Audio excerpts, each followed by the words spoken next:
Dr. Paul, let's talk about the energy crisis that we're seeing now. G7, well, they're holding an emergency meeting. How serious is the economic threat posed by the escalating tension between Iran, Israel, and the United States, please? Impact on speculation, and of course, an impact on financial speculation when it comes to energy prices would lead to markets which are dependent on production and dependent on distribution to be able to see an increase. We've already seen that the barrel of oil prices have already gone past $100. So therefore, this G7 meeting is very important. Now, when we look at it from a geopolitical standpoint, there's also the impact of the Strait of Hormuz, where we've seen that in terms of the fluctuation and the fluidity of maybe, say, ships being able to transport in terms of energy oil, it's been closed. So therefore, the traffic from the Strait of Hormuz has impacted also the global oil distribution for many countries. Also, Qatar in itself, for liquefied gas, has also stopped the production. So we are seeing now a political warfare impact with the Israel, US, Iran. I wouldn't call it a war, but I'll call it Operation Fury, where we see these three particular countries which are being led by hardliners in terms of the presidential regimes that are leading on to this escalation in the crisis, and therefore there will be definitely an impact on the oil prices. So therefore, it's very important that the IEA, also the Gulf countries, and also OPEC nations, and especially the G7 convene this meeting to be able to see whether in terms of the energy reserves, in terms of oil, they can be able to show up some of the reserves. Because if we are more specific, it's about 1.2 billion reserves that we have around the world that the IEA kind of holds on. So therefore, it's very important, because if the speculation goes on, inflation will go on. So therefore, they have to be able to handle the oil prices in a certain way, so that they are in terms of an equilibrium, people can still be able to afford certain products. Now, Dr. Anchang, I don't know what you call it if you don't call it a war. One country's attacking, the other one is attacking as well. It seems like a war. But still, let's talk about these oil prices. And if the Strait of Hormuz stays closed, how bad can it get? What economies would be the first to capitulate? Definitely, I wouldn't call it a war, and I know a lot of people want to look at it as a war, because a war would involve all the parties in terms of allies joining together to be able to go together in maybe, say, a long-term operation.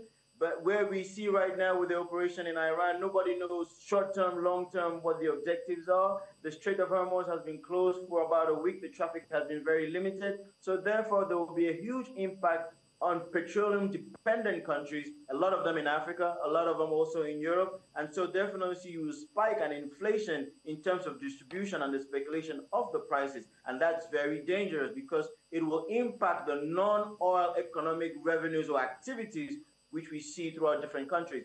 We see in most of our other African countries, which are not necessarily oil-producing countries, they have a subsidy, which in terms of their annual budgeting, they have to put on in terms of their internal reserves and their financial budget. So therefore, if you're looking at the subsidies from many countries that are non-oil economic dependent, therefore you will see therefore a rise in prices, inflation, and a speculation that could lead really to a lot of hardships globally, and you could definitely see recessions throughout the world in many economies as well.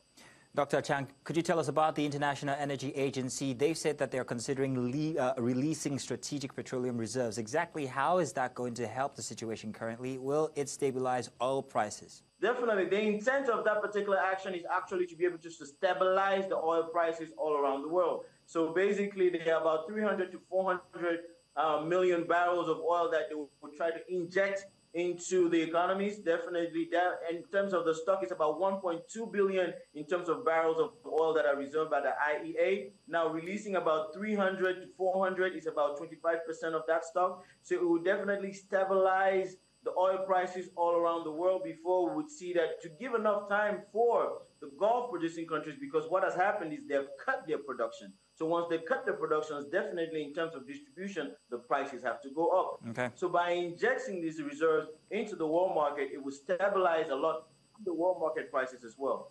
Now, Paul, I have a dramatic question for you, and I'm wondering what you think about this. Do you think that the United States, Israel, actually calculated before going into this war, noting the disruptions we're seeing in economies and the oil distribution chain?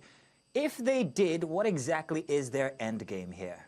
I wouldn't particularly say they calculated. I think predominantly Israel dragged the U.S. into the war. It's unofficial, but we've seen that in terms of Israel, it's always seen Iran as a threat to it. So definitely Israel being dependent on the USA kind of dragged the United States into the war. Now, the problem is there's been no timeline that's been given by President Trump. There's no timeline that's been given by Netanyahu, and there's equally no timeline coming from Iran. So what we are witnessing is hardliners in terms of at the level of the presidency and of the rulers of this nation that are making some of these decisions as well. So it has a very, very deep impact.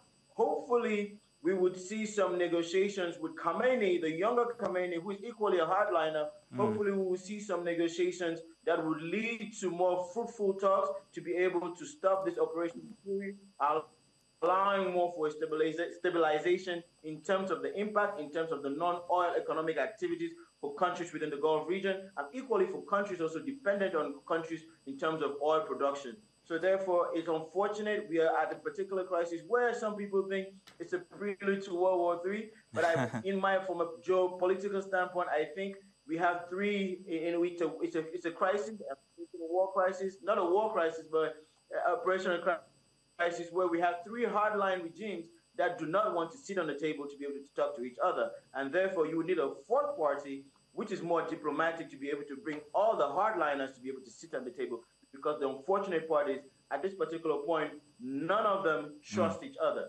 Iran doesn't trust Israel, Israel doesn't trust Iran, and the US doesn't necessarily trust the allies and doesn't necessarily trust Europe. So therefore, hopefully the G7 particular meeting today will be able to bring up some proposals that can bring in some mediators, and we are hoping for the Gulf nations to be able to become mediators, to be able to help appease the tensions that we see between the US, Israel, and Iran. Well, Paul, Dr. Anchang, I want to say thank you very much for joining us, and let the record show that on that last submission, you did call it a war. Thank you, Dr. Anchang.